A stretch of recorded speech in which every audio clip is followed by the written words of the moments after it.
The judge's gavel strikes the dark wooden table, and the sound echoes in my bones like an echo of all the years I have lived in silence.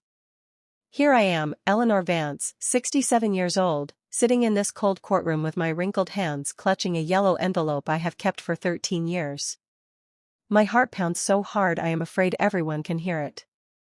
Across from me is my daughter Valerie in her elegant suit, and with her red-tied lawyer pointing at me as if I am a criminal. Her eyes burn with a rage I do not understand, or perhaps understand all too well. Beside her, attorney Mark Sullivan reviews some papers with the confidence of someone who believes they have the truth on their side. Your Honor, Valerie says, her voice trembling but firm, my mother has had my children for 13 years without my consent. This constitutes parental kidnapping. I never authorized her to take them. Her words sting like sharp daggers. Kidnapping. That word pierces my chest and lodges deep where I keep all my motherly pains. I look back and see my 3 grandchildren, Arthur, 20, Emily, 18, and Andrea, 16, sitting in the third row. Their faces are pale, confused, as if they are watching a film they do not understand. Judge Theodore Mason, a man with gray hair and tired eyes, observes me over his glasses. Mrs. Vance, what do you have to say to these accusations? My fingers squeeze the envelope. Inside are the proofs of a truth I have held for years, protecting it like a treasure or a wound that cannot heal.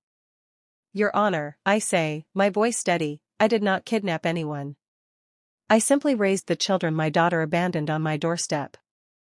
That is a lie, Valerie shouts, standing up. I never abandoned them. I had mental health issues. I needed temporary help. Her lawyer calms her with a hand gesture. Your Honor, my client was hospitalized for severe postpartum depression. She needed urgent medical treatment. Mrs. Vance took advantage of that vulnerability to keep the children and alienate them from their biological mother. I feel the courtroom fill with whispers.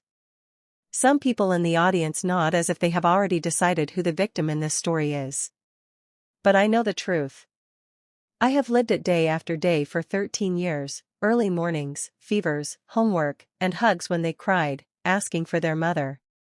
Mrs. Vance, the judge says in a softer tone, I understand that caring for your grandchildren must have been difficult, but if the biological mother is requesting custody. With all due respect, Your Honor, I interrupt, my voice coming out firmer than I expected, there are things this court needs to know before making any decision. I raise the yellow envelope and hold it high. It is a simple gesture, but I see Valerie's eyes widen with what looks like fear. Here, I have documents that will completely change this conversation. The judge leans forward. What kind of documents? Proof of what really happened 13 years ago. Proof of why my daughter is here today. And it is not from maternal love. My voice trembles slightly, not from fear, but from an emotion I cannot name. Valerie turns pale. Mother, please do not do this. Do what, daughter? Tell the truth. Attorney Mark Sullivan clears his throat. Your Honor, Mrs. Vance is trying to divert attention from the main issue. Documents from the past do not change the fact that my client has legal rights to her children. On the contrary, I say, looking directly into my daughter's eyes. These documents explain exactly why we are here today. They explain why, after 13 years of absolute silence, of not sending a single penny for her children's expenses, of not even calling it Christmas, my daughter suddenly appears with a lawyer. The silence in the room is heavy, like the air before a storm. I can hear my heart pounding, the rustle of papers the lawyer nervously shuffles, the ragged breathing of my grandchildren behind me. The judge looks at me intently. Mrs. Vance, are you suggesting there are hidden motives in this lawsuit? I am not suggesting anything, Your Honor. I am stating that there are. My eyes meet Valerie's, and I see in them the same expression she had as a child when I caught her in mischief. And it is all documented here. Mother, Valerie whispers. Please think about what you are doing. I have had 13 years to think, I reply. 13 years of sleepless nights when Arthur had a fever. 13 years of school meetings where I was the only family member present. 13 years waiting for a call from you that never came. Judge Mason gently taps his gavel. Mrs. Vance, are you willing to present these documents as evidence in this case? I look at the envelope in my hands. Inside are the letters Valerie wrote to me, the photographs I kept, the receipts I saved, and something else, something even my grandchildren do not know I have, something that will change everything. Yes, Your Honor. I am ready. The judge nods and pauses to review his agenda. Very well, Mrs. Vance, but before examining these documents, I would like to hear your full account of the facts. Tell us what happened 13 years ago.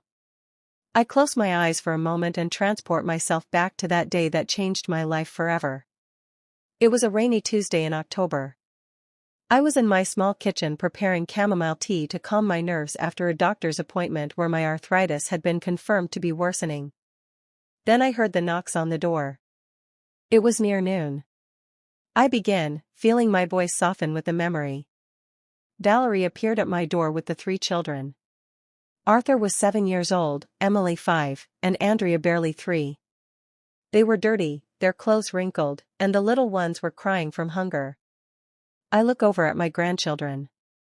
Arthur gives me a sad smile, as if remembering fragments of that day. Emily's eyes are glassy, and Andrea, my little Andrea, hugs herself as she did when she was a scared child. My daughter entered my house like a hurricane, I continue. She carried a plastic bag with some of the children's clothes, all jumbled, nothing clean. She told me, Mother, I need you to keep them for a while. It will only be a few weeks until I sort out my problems. Valerie lowers her gaze. Her lawyer whispers something in her ear, but she does not respond. I know she remembers that day as clearly as I do. I asked her what problems, if she needed financial help, if something had happened with the children's father, but she just kept repeating that she would be back soon. She gave each of them a quick kiss and left. The children ran to the window, shouting, Mummy, Mummy. But she had already gotten into a taxi and was gone. The silence in the room is absolute. I can feel people's breathing slow, deepen, as if they are holding something in. That night, Arthur asked me when his mother was coming back. I told him soon. Andrea cried because she wanted her teddy bear that had been left at Valerie's house. Emily, my sweet Emily, helped me prepare dinner with her little hands, as if she understood that it was now my responsibility to keep everyone together. My voice breaks a little, and I take a sip of water from the glass the court officer offers me. Days passed, then weeks. I did not know where Valerie lived because she had moved. I had no telephone number to reach her. The children asked about her every day. Arthur started wetting the bed at night. Emily stopped talking for almost a month, and Andrea, my little Andrea, developed a cough that would not go away. I watch Valerie shift uncomfortably in her chair. Her hands tremble slightly as she fiddles with a ring on her finger. I decided to enroll them in the school near my house. I needed their documents, their birth certificates. I went to Valerie's old address, and the neighbors told me she had left the apartment without paying 3 months' rent. The landlady handed me a box of things my daughter had left behind, including some of the children's papers. Judge Mason takes some notes. Did you try to report the situation to the authorities? Your Honor, I thought it was temporary. Valerie had had problems before, but she had never completely abandoned her children. I believed she would return. Besides, what was I going to say? That my daughter had left her children with me and was not coming back? At that moment, there was no crime. It was a mother who had left her children with their grandmother. I pause and look directly at Valerie. But months passed, then years. Arthur turned 8, and he asked if he could invite his mother to his party. I told him we would try to find her. Emily started 1st grade, and when the teacher asked about her parents, she pointed to me and said, "This is my mother, Eleanor." Tears threatened to fall, but I hold them back. It is not time to cry. It is time to remember. Expenses multiplied. My pension barely covered me alone, and suddenly I had to feed, clothe, and educate 3 children. I sold some jewelry I had saved. I took a job cleaning houses on weekends. A neighbor, Mrs. Elma Jensen, helped me by watching the little ones when I went to work. The judge looks up, hearing the name Jensen. Any relation to me? She is my sister, Your Honor, I reply. And she can testify about everything we went through those first few years. Valerie and her lawyer exchange worried glances. They had not expected this. When Andrea turned 5, we had a crisis. She got pneumonia, and we had to hospitalize her. The doctors asked for health insurance, parental authorization, documents I did not have. That is when I decided to go through the legal process to obtain temporary guardianship of the children. My voice grows firmer. I hired a lawyer with the few savings I had left. It cost me $800 I did not have, but it was necessary. The lawyer tried to locate Valerie to notify her about the guardianship process. We published notices in the newspaper as required by law. No one responded. Did you obtain legal guardianship? The judge asks. Yes, Your Honor. 10 years ago, this very court granted me legal guardianship of my 3 grandchildren. I have all the documents. For 3 years, the law required us to continue searching for the biological mother. She never appeared, never called, never sent a single penny. Valerie stands up abruptly. I was sick. I had depression. I could not take care of them in that state. Please sit down, the judge orders firmly. Then he looks at me. Continue, Mrs. Vance. The children grew up with me. Arthur graduated from high school with honors. Emily won poetry contests. Andrea learned to play guitar and formed a band at school. They went to therapy when they needed it. I took them to the doctor for vaccinations, to all their school events. I celebrated every birthday, every achievement, every important moment of their lives. I look at my grandchildren and see Arthur nod with tears in his eyes. I never lied to them about their mother. I always told them she loved them but could not take care of them at that time. I showed them pictures of her when they were babies. I saved every drawing they made for her, hoping she would return. And they never had contact with her during all these years? The judge asks. Not once, Your Honor, until 2 months ago when she appeared at my door with her lawyer and a custody demand. The judge leans forward. 2 months?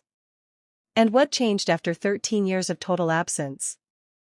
I smile slightly because here comes the part Valerie does not want known. I raise the yellow envelope. That answer, Your Honor, is in these documents. Judge Theodore Mason extends his hand toward me. Mrs. Vance, please approach and present the documents you mentioned. I stand up slowly, feeling my knees protest with arthritis, but my determination is stronger than any physical pain. I walk toward the stand with the yellow envelope clutched to my chest. I can hear Valerie's nervous heels clicking against the wooden floor. Your Honor, Attorney Mark Sullivan says, standing up, I request that any document presented be examined by the defense before being admitted as evidence. Of course, the judge replies. Mrs. Vance, hand the documents to the clerk to be reviewed by both parties. I open the envelope carefully, as if it were a treasure chest I had protected for years. My fingers tremble slightly, not from fear, but from the emotion that the truth is finally coming to light. Inside are photographs, handwritten letters, receipts, and some folded papers that form the heart of this story. Let us start with this, I say, pulling out a packet of photographs tied with a red ribbon. These are photos I took the day Valerie left the children with me. The clerk takes the photographs and passes them to the judge, who examines them one by one. His expression gradually changes, becoming more serious. Describe what we see in these images, Mrs. Vance. The first photo shows Arthur in dirty, torn clothes. You can see his shoes have holes in the soles. The second is of Emily, who had dried food marks on her face and tangled hair. The third is of Andrea, my little Andrea, who was wearing a nappy that clearly had not been changed in hours. Valerie covers her face with her hands. Her lawyer whispers something to her, but she shakes her head repeatedly. Your Honor, I continue, I took these photos because I wanted to document the condition in which the children arrived at my home, not with the intention of using them against her, but because a nurse neighbor advised me that it was important to keep a record of everything. The judge passes the photos to Valerie's lawyer, who quickly reviews them and shows them to his client. I see my daughter close her eyes tightly as if trying to erase those memories. Now, I say, pulling out a second group of documents, these are the letters Valerie wrote to me during the first 6 months after leaving the children. The judge takes the letters and immediately notices the handwritten script. These are written in your daughter's own hand. Yes, Your Honor. I would recognize her handwriting anywhere. I look at Valerie. Tell the judge what those letters said, daughter. Valerie remains silent, but her lawyer takes the letters and begins to read them. His expression changes dramatically as he reads. Your Honor, I say with a clear voice, in the first letter dated 3 weeks after she left the children, Valerie wrote to me that she had met a man named Javier Dawson and that she was moving with him to another city. She asked me to take care of the children a little longer because her new partner did not want immediate family responsibilities. The silence in the room is so profound that you could hear a pin drop.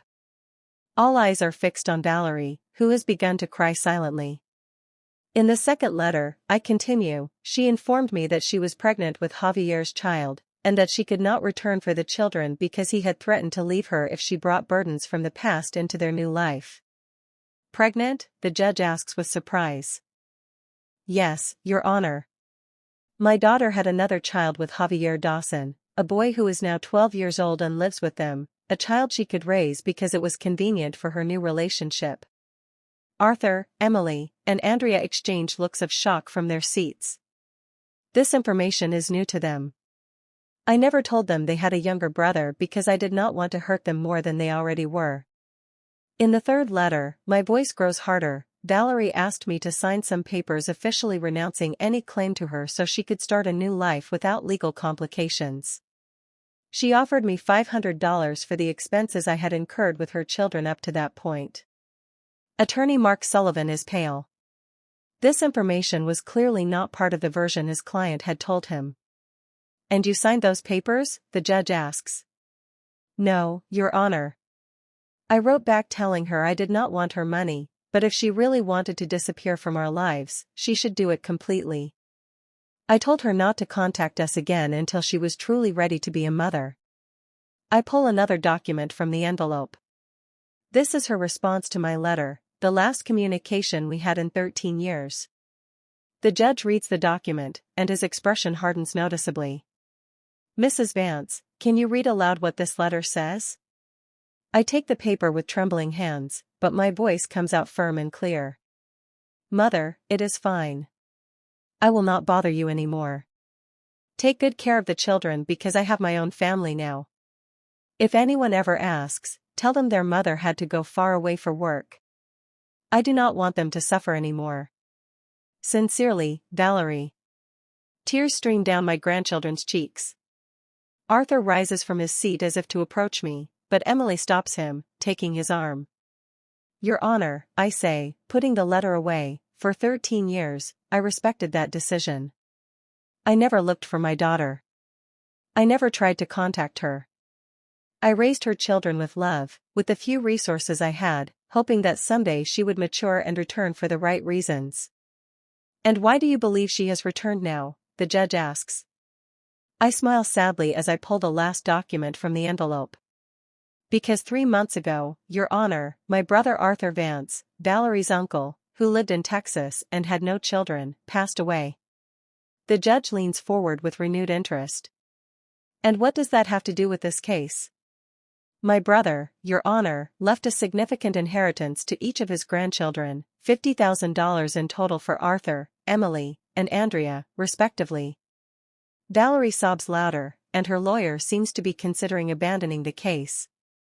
But the inheritance, I continue with a firm voice, can only be claimed by the children if they are under the custody of a direct relative, meaning their mother or their grandmother, and I, as their current legal guardian, had already initiated the procedures for them to access that money when they came of age.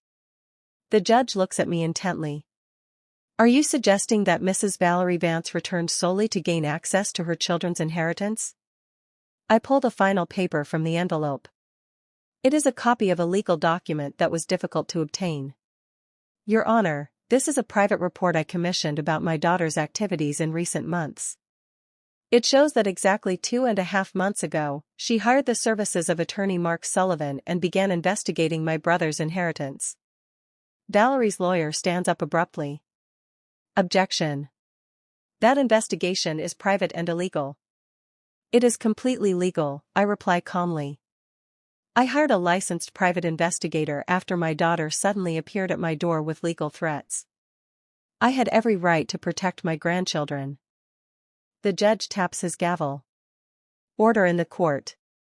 He looks at me with an expression that mixes respect and curiosity.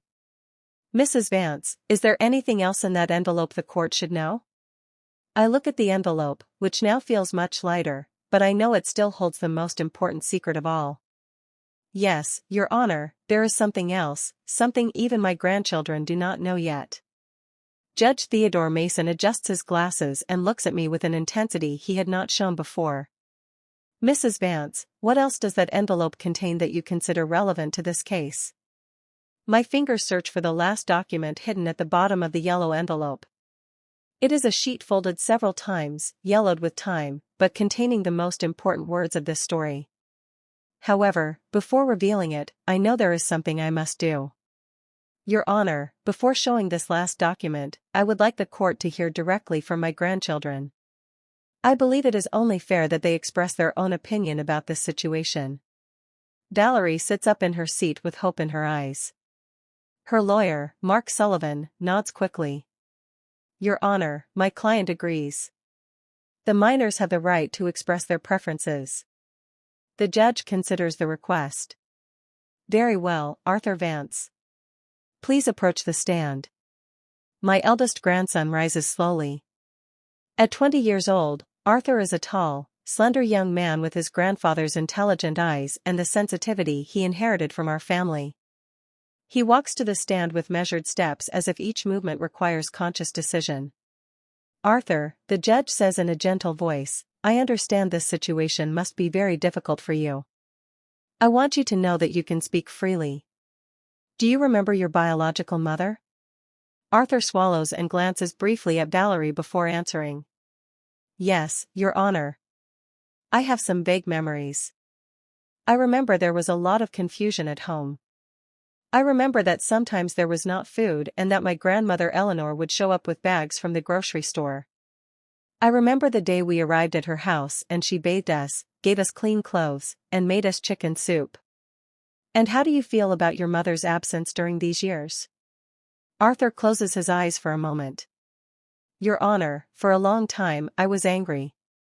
I did not understand why my mother did not come back. My school friends had parents who picked them up, who went to their football games, who helped them with homework. I had my grandmother Eleanor, who worked 2 jobs to support us and still never missed a school meeting.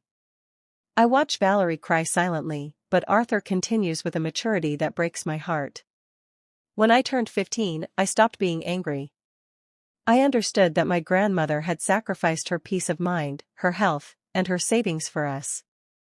I understood that she had no obligation to raise us, but she did it because she loves us.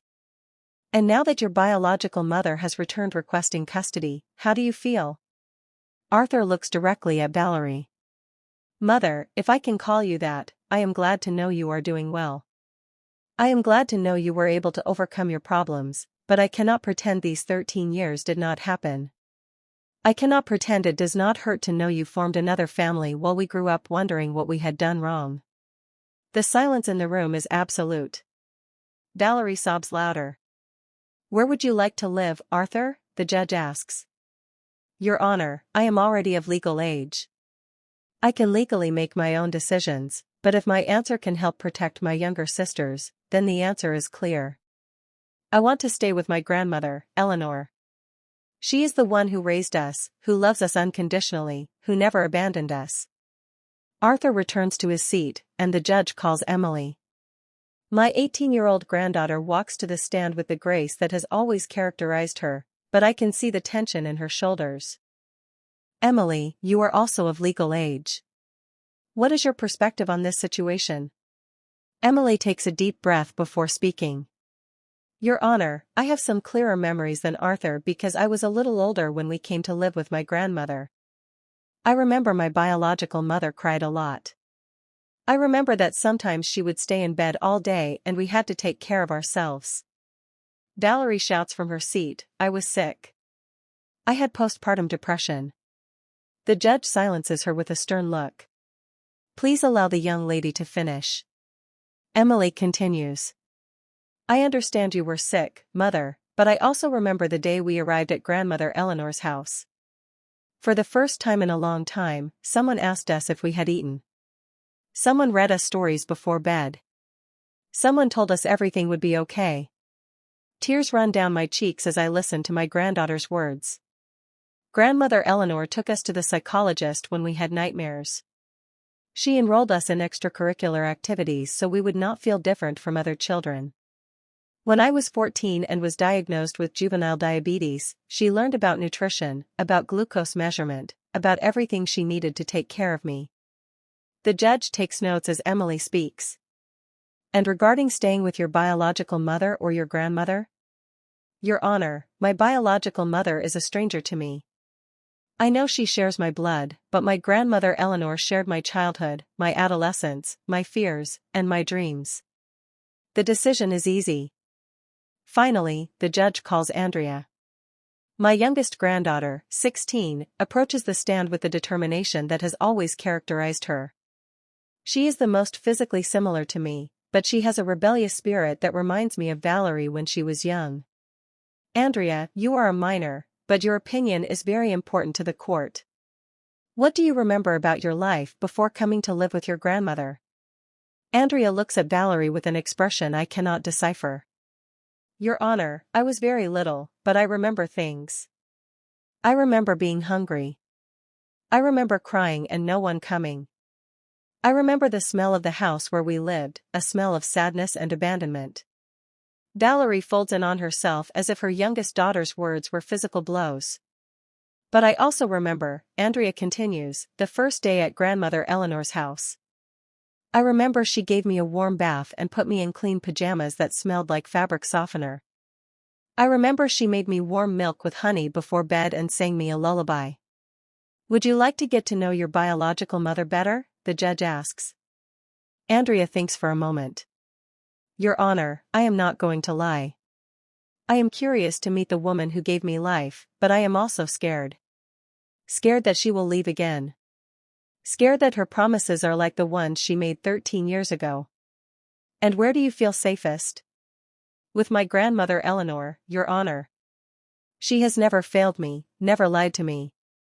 When I asked her why my mother had left, she did not invent pretty stories.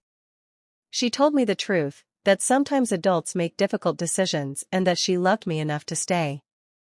Andrea returns to her seat, and the judge addresses me again. Mrs. Vance, your grandchildren have been very clear in their preferences. Is there anything else the court should know before making a decision? I look at the yellow envelope in my hands and then I look at my 3 grandchildren. They have been brave in speaking their truth. Now it is my turn to be brave with mine. Yes, Your Honor. There is something else, something that will completely change the perspective of this case. I pull the last document from the envelope. It is a sheet I have folded and unfolded so many times that the crease lines are permanent. This is a document I found 2 years ago among the things Valerie abandoned in her apartment. A document she herself wrote and signed. Valerie turns pale as a ghost. Her lawyer leans toward her, but my daughter shakes her head repeatedly. What kind of document, Mrs. Vance? A voluntary renunciation of parental rights, Your Honor, written in my daughter's own hand, signed and dated 3 days after she left the children with me. Judge Theodore Mason stands up abruptly, his expression transforming from professional curiosity to absolute shock. A voluntary renunciation of parental rights. Mrs. Vance, are you sure about what you are saying? Completely sure, Your Honor. I extend the document towards the court clerk. This paper was among the things Valerie abandoned in her apartment. The landlady gave it to me along with photographs and other personal documents my daughter left behind. Valerie stumbles in her seat as if she is about to faint. Her lawyer, Mark Sullivan, takes the document with trembling hands, and his face loses all color as he reads it. "This cannot be real," he murmurs. "Read it aloud, please," the judge orders. The lawyer clears his throat and begins to read in a choked voice. "I, Valerie Vance, 26 years of age, hereby voluntarily relinquish all my rights as mother of Arthur Vance, 7 years old, Emily Vance, 5 years old, and Andrea Vance, 3 years old. I acknowledge that I do not have the emotional, economic, or psychological capacity to raise them adequately." The silence in the room is so profound that you can hear the agitated breathing of everyone present. My grandchildren look at each other with expressions of confusion and pain. "Continue," the judge says in a grave voice. "I fully authorize my mother, Eleanor Vance, to make all legal, medical, and educational decisions related to my children. I waive any right to visit them, contact them, or claim them in the future. This decision is definitive and irrevocable. Signed, Valerie Vance, dated October 15, 2011. Valerie breaks into hysterical sobs. "I was crazy. I did not know what I was writing. I was mentally ill." The judge raps his gavel repeatedly. "Order. Mrs. Vance, do you have witnesses that this document was written voluntarily by your daughter?" "Yes, Your Honor. The landlady of the building where Valerie lived, Mrs. Paula Sterling, can testify that my daughter asked her for paper and a pen to write an important letter 3 days after leaving the children. She can also confirm that Valerie was conscious and coherent during those days." Attorney Mark Sullivan whispers urgently to his client, but Valerie continues to sob uncontrollably. "Furthermore, I continue, there is something else the court should know, something I discovered only 2 weeks ago that explains why my daughter returned exactly now." All eyes are fixed on me. I can feel the tension in the room intensify. "Your Honor, I hired the private investigator not only to learn about my daughter's recent movements, but also to fully understand her current situation. What we discovered is revealing." I pull a small folder from my purse. Valerie and her partner Javier Dawson are facing a severe financial crisis. 6 months ago, Javier lost his job. 4 months ago, they received an eviction notice from their home.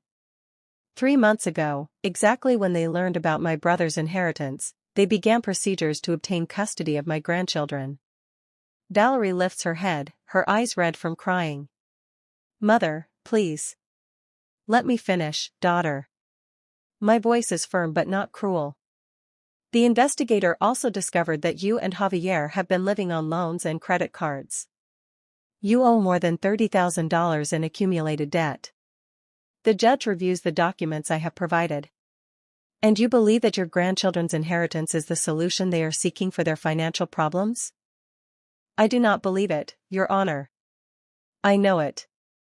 I look directly at Valerie because a week ago, my daughter called me on the telephone for the first time in 13 years. The surprise in the room is palpable. Even my grandchildren look at me in astonishment because I had not told them about this call. "And what did she say in that call?" the judge asks. "She told me she had matured, that she had overcome her problems, and that she wanted to get her children back.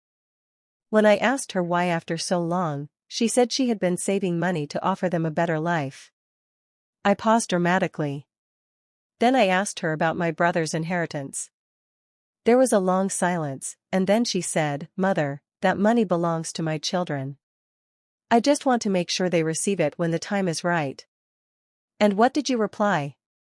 I told her that her children already had access to that inheritance through me, their legal guardian, that the money was safe in a trust fund until each of them turned 21. It was then that her tone changed completely. Valerie covers her face with her hands, knowing what is coming. She told me that as their biological mother, she had more right to manage that inheritance than I did. She told me she had consulted with a lawyer and could legally fight for custody. She threatened me, Your Honor. The judge leans forward. How did she threaten you? She told me that if I did not voluntarily transfer custody and control of the inheritance, she would accuse me of kidnapping. She told me she had witnesses who could testify that I had intentionally alienated the children from her. She told me that a judge would always favor a biological mother over a grandmother. Arthur suddenly stands up from his seat. Grandmother, why did you not tell us she threatened you? Because I did not want you to worry more than necessary, I reply softly. And because I knew the truth would come out at the right time. The judge raps his gavel. Young man, please take your seat. Then he looks at me. Mrs. Vance, do you have that telephone conversation recorded? No, Your Honor, but I have something better. I smile slightly. After that call, my daughter sent me several text messages where she repeated her threats. Messages that are saved on my telephone and that I have printed for the court. I pull out the message printouts and hand them to the clerk. The judge reads them in silence, his expression growing more severe with each message. Can you read some of these messages to the court? The judge asks. I take the printouts and read in a clear voice. Message from July 18th, Mother, think it over carefully. I am the biological mother and any judge will side with me. Do not make this more difficult than it needs to be. I continue. Message from July 20th, I have been talking to my lawyer.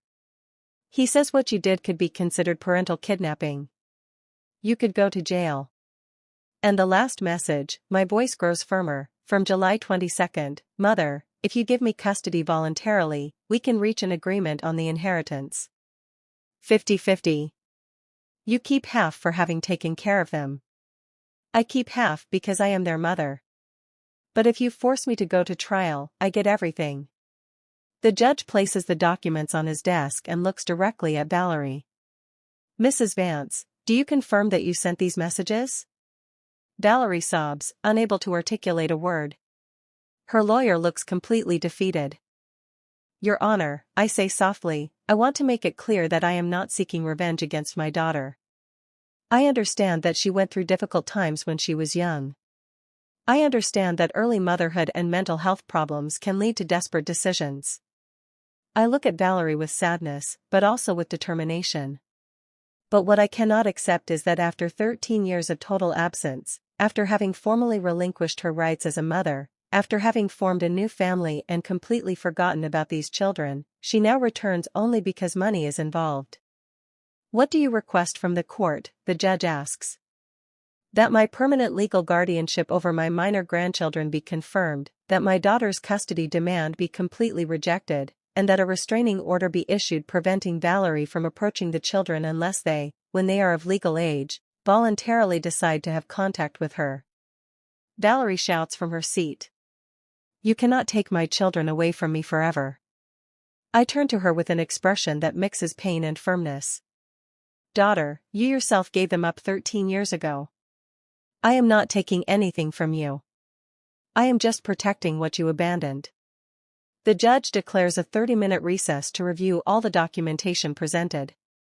The courtroom partially empties, but I remain seated in my place, holding my purse against my chest as if it were a protective shield. My grandchildren approach me, surrounding me with their arms in a silent embrace that speaks more than 1,000 words. Grandmother, Andrea whispers, why did you never tell us she had given us up in writing? Because I wanted you to have the opportunity to form your own opinion about your mother when you were old enough to understand, I reply, stroking her hair. I did not want you to grow up with hatred in your hearts. Arthur squeezes my hand. But you lied to us all these years when you told us maybe she would come back. I did not lie, my love. There was always the possibility that she would mature and return for the right reasons. I held on to that hope for a long time.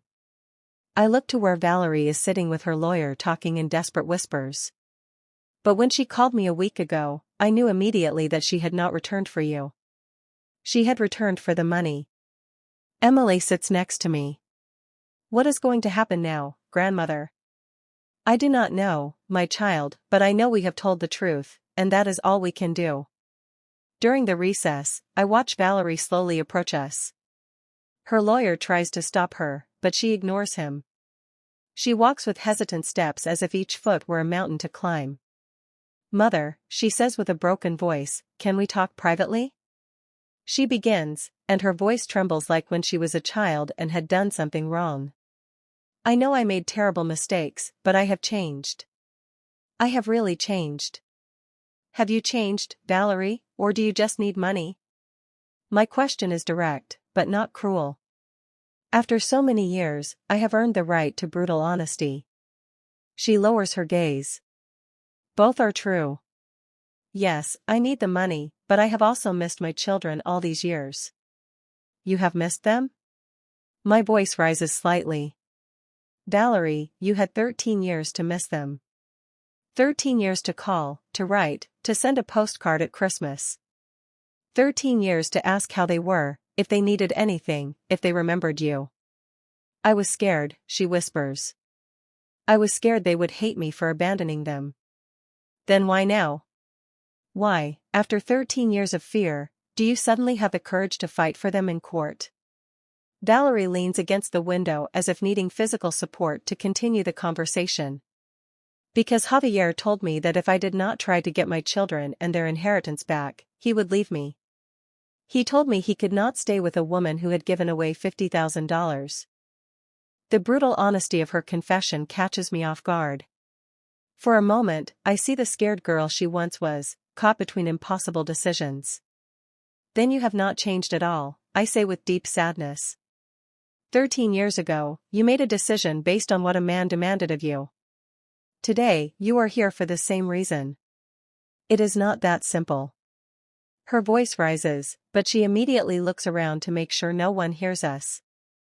Mother, you do not understand the pressure I have lived under. Javier has supported me all these years. Without him, I have nothing. I do not have a job. I do not have my own home.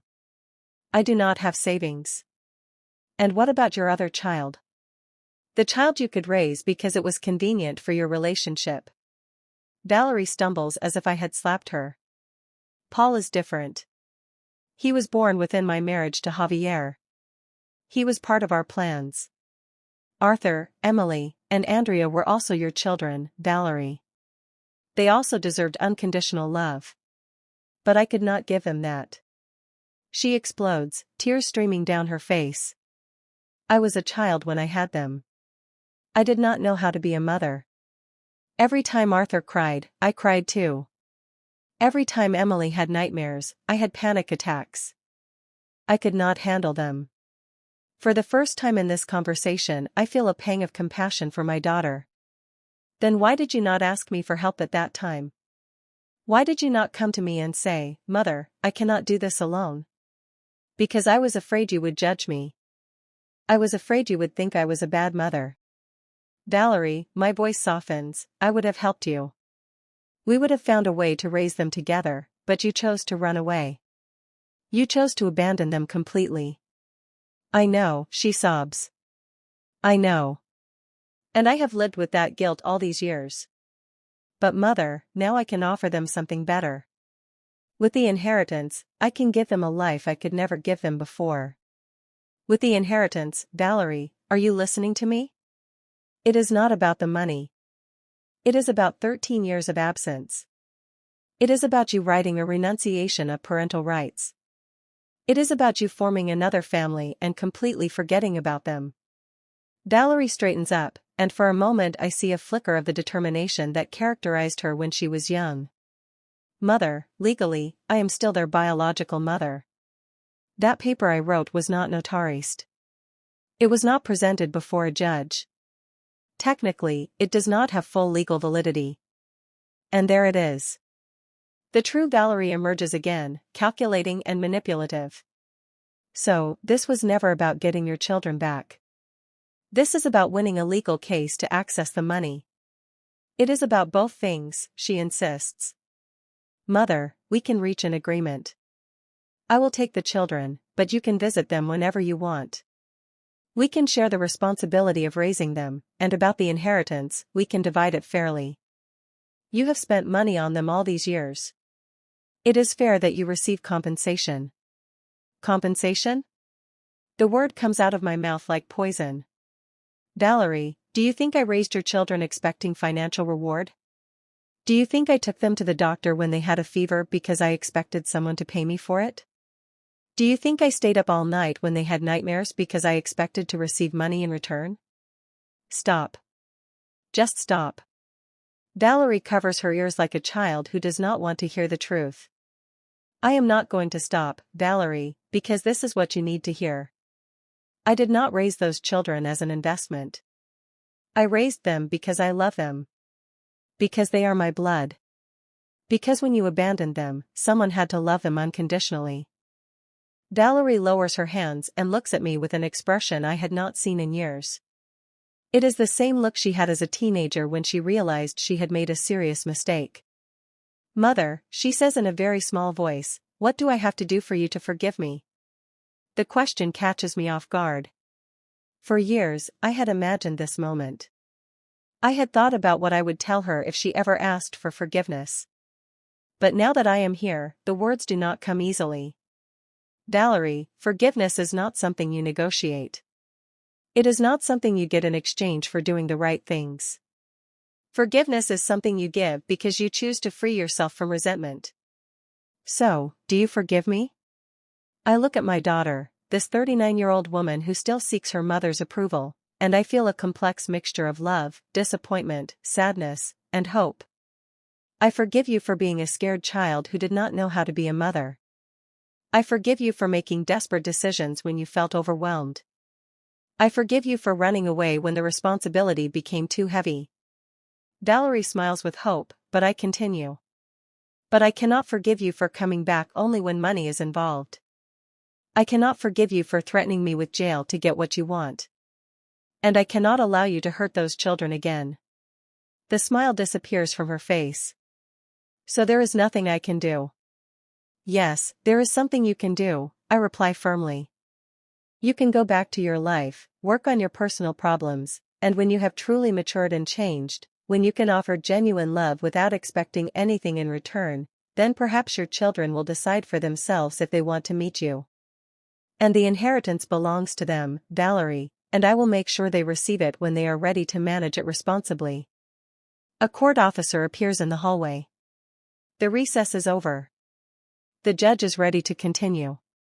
As we walk back to the courtroom, Valerie takes my arm gently. Mother, one last question. If I withdraw the lawsuit now, would you allow me to see the children occasionally for supervised visits? I stop and look directly into her eyes. That decision is not up to me, Valerie. It is up to them. If they want to meet you, I will respect their decision, but I will not pressure them to do so. We enter the courtroom where the judge is waiting for us, and I know that the next few minutes will determine the future of my family. Judge Theodore Mason takes his place on the bench, and the courtroom fills again with palpable attention. Valerie and her lawyer Mark Sullivan return to their table, but I can tell something has changed in her posture. She is more slumped, smaller, as if the conversation in the hallway had drained all her fighting energy. Ladies and gentlemen, the judge begins in a solemn voice. I have had time to review all the documentation presented, and I must say that this case presents very disturbing elements that go beyond a simple custody dispute. He looks directly at Valerie. Mrs. Vance, after examining the renunciation of parental rights written in your own hand, the text messages where you threaten your mother, and the documented history of abandonment for 13 years, I have some very serious questions to ask you. Valerie stands up tremblingly, leaning on the table to maintain her balance. Do you confirm that you voluntarily wrote the renunciation of parental rights dated October 15, 2011? Your Honor, Attorney Mark Sullivan intervenes. My client was going through a severe mental health crisis at that time. She cannot be held responsible for decisions made under those circumstances. Attorney Sullivan, the judge replies in a severe tone, I have reviewed the medical reports you presented as evidence of your client's depression. The documents show that she was discharged from psychiatric treatment 2 months before writing that renunciation. According to medical records, her doctor certified that she was mentally stable and posed no danger to herself or others. Valerie stumbles, and her lawyer helps her sit down. Furthermore, the judge continues, I have checked public records and found that Mrs. Valerie Vance legally married Mr. Javier Dawson on December 20, 2011, just 2 months after writing the renunciation of parental rights. Can you explain how someone mentally incapable of making decisions about their children could simultaneously make the legal decision to marry? The silence in the courtroom is absolute. I can hear my own heart pounding as I await my daughter's answer. Your Honor, Valerie says with a broken voice, I just wanted to start over. I thought it would be better for everyone.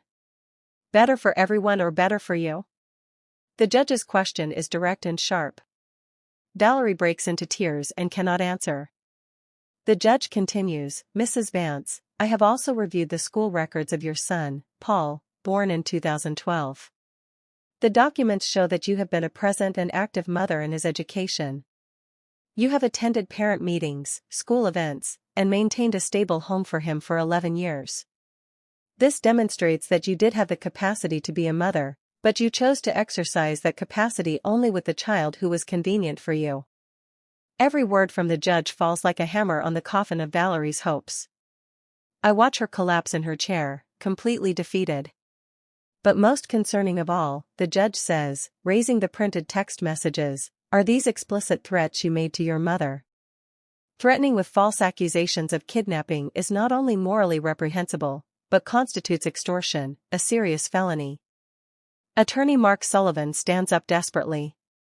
Your Honor, I request a recess to consult with my client about the possibility of withdrawing the lawsuit. Attorney Sullivan, the judge replies firmly, in light of the evidence presented, especially the threats of extortion, I have a legal obligation to refer this case to the district attorney's office to evaluate whether criminal charges should be filed against your client. Valerie shouts from her seat. No, please. I just wanted my children back. Mrs. Vance, the judge says in a severe voice, you did not want your children back. You wanted to recover the inheritance money. The evidence is overwhelmingly clear on that. He turns to me. Mrs. Eleanor Vance, do you wish to file charges for extortion against your daughter? The question catches me off guard. For weeks, I had imagined this moment, but I never thought I would have to decide whether to send my own daughter to jail. I look at Valerie, who watches me with pleading eyes. Then I look at my grandchildren who await my answer with tense expressions. Finally, I look into my heart and find an answer that surprises even me. Your Honor, I do not wish to file criminal charges against my daughter. Valerie sighs with relief, but I continue. However, I do request a restraining order prohibiting her from contacting my grandchildren or me for a minimum period of 5 years unless through a legal representative and with the prior approval of this court. The judge nods. That seems like a reasonable request. Anything else, Mrs. Vance? Yes, Your Honor. I request that it be established in the public record that Mrs. Valerie Vance voluntarily relinquished all her parental rights over Arthur, Emily, and Andrea Vance on October 15, 2011, and that any future attempt to claim custody or rights over these minors be considered frivolous and without legal merit. Granted, the judge says, making notes in his documents. Valerie stands up, swaying. Mother, please do not do this. Do not take my children away from me forever. I turn to her, and for the first time in this entire hearing, my voice comes out soft but unwavering. Valerie, I am not taking anything from you. You let them go 13 years ago. You wrote that renunciation. You chose to form another family and forget about them. I am just protecting what you abandoned. But they are my children, she sobs. No, I reply firmly. They are the children you had, but I am the one who raised them. I am the one who loves them unconditionally. I am the one who sacrificed my peace of mind, my health, and my money to give them a stable home. Arthur rises from his seat in the gallery. Your Honor, may I say something? The judge nods.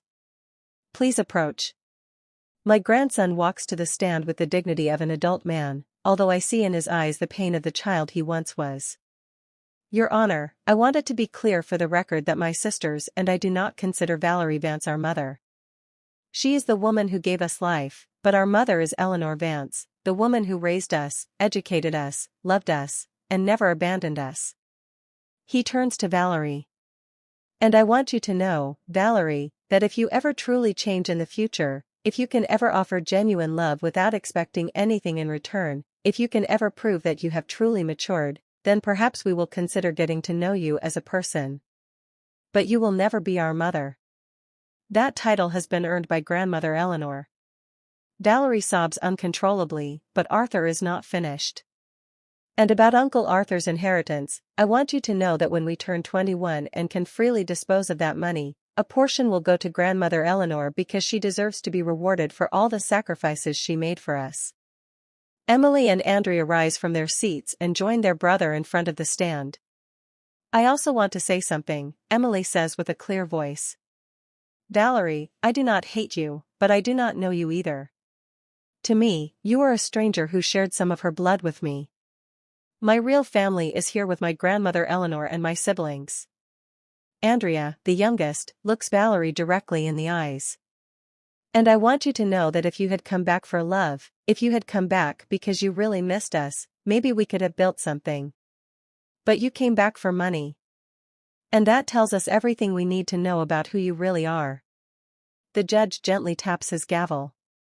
By hereby, this court rules the following. The permanent legal guardianship of Mrs. Eleanor Vance over minors Emily Vance and Andrea Vance is confirmed. A 5-year restraining order is established against Mrs. Valerie Vance. The custody demand filed by Mrs. Valerie Vance is declared null and void, and she is prohibited from filing similar lawsuits in the future without substantial new evidence of a change in circumstances. Valerie collapses completely, held up only by her lawyer. Mother, she whispers, will you ever be able to completely forgive me? I walk towards her slowly, feeling the weight of all these years on my shoulders. When I reach her side, I place my hand on her tear-streaked cheek. Valerie, I forgave you a long time ago. But forgiveness does not mean I can allow you to hurt these children again. They have suffered enough. What am I going to do now? She asks in a lost little girl's voice. You are going to go back home. You are going to take care of the child you have. You are going to work on yourself, on being a better person. And perhaps someday in the future when you have truly changed, my grandchildren will decide for themselves if they want to meet you. And if Javier leaves me because I did not get the money? I sigh deeply.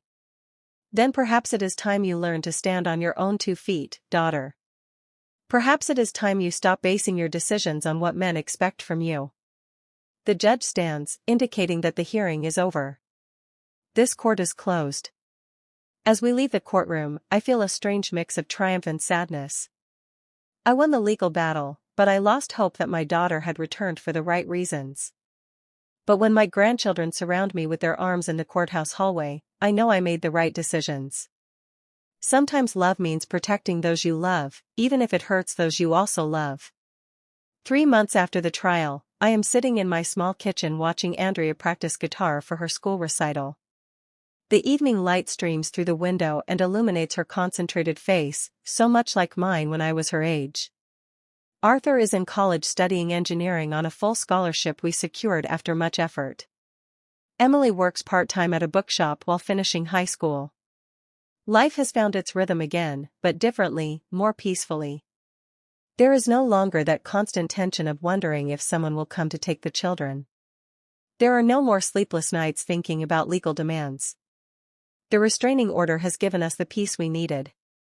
The doorbell rings, and I go to open it. It is Mrs. Elma, my neighbor and the judge's sister, bringing a tray of freshly made tamales. Eleanor, look what I brought you, she says with her maternal smile. I know you have been working hard, and I thought these would do you good. Thank you, Elma. Come in. Let us have some coffee. As we prepare the coffee, Elma looks at me with that expression I know well. She has something to say but does not know how to begin. Just say it, Elma. I have known you for 40 years. It is about Valerie, she says finally.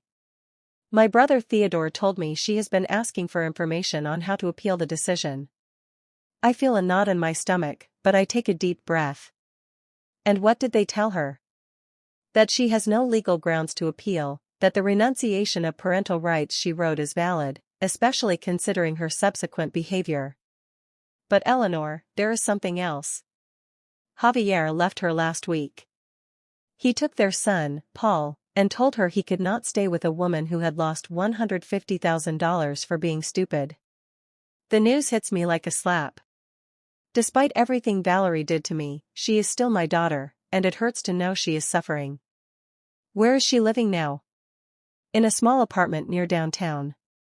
She is working cleaning offices at night. Theodore says she looks terrible, very thin, very sad. Andrea stops playing guitar and approaches us. Are you talking about my biological mother? Yes, my love, I reply honestly. It seems she is going through a difficult time. Andrea sits next to me. Do you feel bad for her, grandmother? The question takes me by surprise with its maturity. Yes, I feel bad. Despite everything that happened, she is still my daughter. I do not like knowing she is suffering.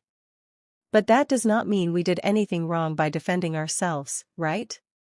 I smile and caress her hair. No, my love. Sometimes in life, we have to make difficult decisions.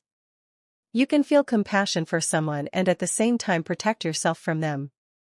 Elma interrupts us gently. Eleanor, there is something else you should know. Valerie has been asking about the children. She has not violated the restraining order, but she has been asking neighbors how they are, if they are doing well in school, if they need anything. Do you think she is planning something? I ask with concern. I do not know, but Theodore wanted you to know just in case. That night, after Andrea goes to sleep, I stay awake thinking about Valerie. I imagine her alone in that small apartment without her partner, without her son, without a stable job. I imagine her regret, her loneliness, her desperation. The next day, I make a decision that surprises even me. I go to the supermarket and buy a week's worth of food: rice, beans, chicken, vegetables, bread, milk. I pack it all into bags and drive to the address Elma had given me. The building is old and run down. I climb the stairs to the third floor and knock on the door of apartment 3B.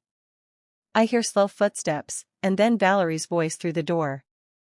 Who is it? It is me, Valerie, your mother.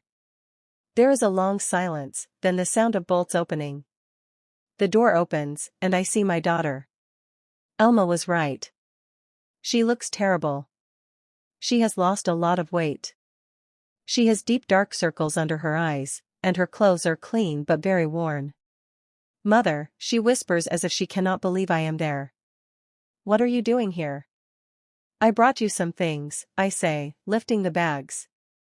May I come in? She steps aside, and I enter the apartment. It is small but clean: an old sofa, a kitchen table with 2 chairs, a small television. On the table are stacked unpaid bills. Why? She asks as I put the bags in the kitchen. Because you are my daughter, I reply simply. Because despite everything that happened, I cannot see you go hungry. Valerie collapses on the sofa and breaks into tears. Mother, I lost everything. Javier took Paul. He told me I was a loser, that I had had the opportunity to get easy money and had ruined it by being sentimental. I sit next to her. And what did you tell him? Nothing. I did not say anything because I knew he was right. I am a loser. I lost my first children. I lost the inheritance. I lost Paul. I lost my house. Valerie, I say in a soft but firm voice, you did not lose your first children. You abandoned them. There is a difference. She looks at me with eyes swollen from crying. You are always going to remind me of my mistakes. I am not going to remind you, but I am also not going to let you rewrite history. If you really want to change, you have to start by accepting the truth of what you did. And what truth is that? I stand up and walk to the window overlooking the street. That you had 3 beautiful children and you abandoned them because they were not convenient for your new relationship. That you formed another family and completely forgot about them for 13 years. That you only came back when money was involved. I know all that. She explodes. I live with that guilt every day. I turn to her. Guilt is useless, Valerie. Guilt is disguised self-pity. What is useful is genuine repentance and a real desire to change. And how do you know if my repentance is genuine? Because if it were genuine, you would not have come back asking for custody. You would have come back asking for forgiveness. You would have come back asking how you could help, not what you could get. Valerie remains silent for a long time. Finally, she asks, "Is there any way I can ever meet my children again?" "Maybe," I reply. "But it would have to be on their terms when they are ready, if they ever are. And in the meantime, work on yourself. Get psychological help. Find a stable job. Learn to live alone without depending on a man. Become the woman you would have wanted their mother to be." I walk towards the door. "The food will last you a week. After that, you will have to manage on your own." "Will you visit me again?" she asks in a small voice. "I do not know, Valerie. That depends on you, on the decisions you make from now on." I leave the apartment feeling strange. I do not know if I did the right thing by coming here, but I know I could not let my daughter go hungry, no matter what she had done. When I get home, Arthur is in the kitchen studying. He looks up when I enter. "Grandmother, where were you?" "I was looking for you." "I went to see your biological mother," I tell him honestly. His expression changes immediately. "Why?" "Because she is hungry and she is still my daughter." Arthur closes his books and looks at me seriously. "Grandmother, I hope that does not mean you are going to let her back into our lives." "No, my love. It means I am capable of feeling compassion without compromising our safety." He nods slowly. "Do you think she will ever really change?" "I do not know," I reply honestly. "But if she does, it will be because she decided to change, not because we pressured her or rescued her." That night, as I prepare for bed, I think about the lessons this experience has taught us. Sometimes the truest love is the one that sets boundaries. Sometimes protecting those you love means saying no to those you also love. And sometimes, just sometimes, justice is not revenge. Justice is simply allowing the natural consequences of someone's decisions to manifest while you choose love over resentment. 1 year after the trial, I am sitting in my garden watching the tomatoes I planted in spring grow. Arthur graduated with honors from college and got a job at an engineering firm. Emily was accepted into college with a partial scholarship. Andrea, now 17, leads her school's band. Uncle Arthur's inheritance remains untouched in their trust accounts, waiting for each of them to turn 21. But most importantly, my grandchildren have flourished without the constant shadow of fear of abandonment. Mrs. Elma arrives with news. "Eleanor, I have to tell you something about Valerie." "What happened now?" I ask, mentally preparing myself. "She enrolled in psychological therapy. She has been attending religiously for 6 months. Theodore told me she is paying for the sessions herself with her cleaning job." The news genuinely surprises me. And there is more. She got a day job as a receptionist at a medical clinic. She no longer cleans offices at night. She looks better, more stable. Has she asked about the children? No.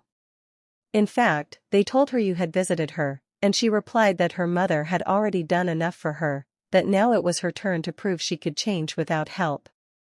I feel strangely proud of my daughter for the first time in years. That afternoon, Andrea comes home from school with a thoughtful expression. "Grandmother, can I ask you something?" "Always, my love." "Do you think I will ever want to acknowledge my biological mother?" The question does not surprise me.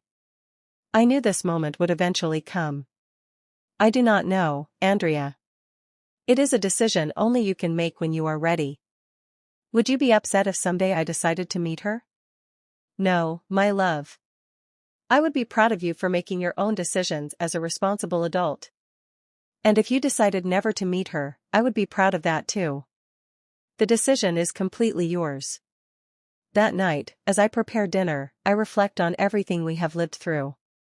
For years, I held resentment towards Valerie, resentment for leaving me with a responsibility that was not mine, resentment for forgetting about her children, resentment for coming back only for money. But now, after all this time, I realize that resentment was a chain that tied both her and me. When I let go of it, I freed myself. Last week, Emily turned 19. During the celebration, she told me something that filled my heart. "Grandmother, thank you for saving us, but more than that, thank you for teaching us that true love does not abandon." Arthur, now 21, has full access to his inheritance. The first thing he did was set aside $10,000 for me. "For everything you spent on us all these years," he told me. I accepted the money, not because I needed it, but because it was important for him to give it to me. Sometimes I wonder what would have happened if Valerie had come back for the right reasons. If she had come asking for forgiveness instead of demanding custody, if she had shown genuine repentance instead of legal threats, maybe we would have found a way to coexist. Maybe we would have been able to build something resembling an extended family. Maybe my grandchildren would have had the opportunity to meet their biological mother under healthy circumstances. But life is not about maybes. It is about the decisions we make with the information we have at the moment. I chose to protect 3 abandoned children. I chose to love them unconditionally when their own mother could not. I chose to sacrifice my peace of mind and my resources to give them stability. And when it came time to defend them, I chose to fight for them with all my strength. I regret none of those decisions. Today, as I watch Andrea practice guitar, Emily study for her college exams, and Arthur plan his professional future, I know I made the right decisions. They are responsible, empathetic, hardworking adults. They are good people who contribute positively to the world. They are living proof that unconditional love and firm boundaries can coexist. Sometimes people ask me if I hate Valerie for what she did. The answer is no. I do not hate her, but I do not excuse her either. I understand she was young when she had her children. I understand that motherhood can be overwhelming. I understand that we all make mistakes, but I also understand that some mistakes have permanent consequences. And choosing to abandon your children is not a mistake. It is a decision that defines who you are as a person. Valerie chose her new life over her children. I chose those children over my comfort. We both live with the consequences of our decisions. The difference is that I can sleep peacefully at night knowing that I always put the children's well-being first. She will have to live forever knowing that she abandoned them when they needed her most. If there is one lesson in all this, it is that justice does not always come in the form of punishment. Sometimes justice is simply each person receiving exactly what their actions deserve. I deserve the unconditional love of my grandchildren because I gave them unconditional love for 13 years. Valerie deserves the absence of that love because she chose to be absent for 13 years. It is not revenge. It is natural consequence. And perhaps if she has truly changed, if she is truly working on herself, someday my grandchildren will decide to give her a chance. But it will be their decision on their terms when they are ready. In the meantime, I will continue to be what I have always been, their grandmother, their protector, their safe home, their unconditional love. Because that is how true love works. It does not abandon. It does not negotiate. It does not set conditions. It simply is, constant like the dawn, strong like the roots of an old tree, silent like a prayer that never ends. And that, at the end of the day, is enough.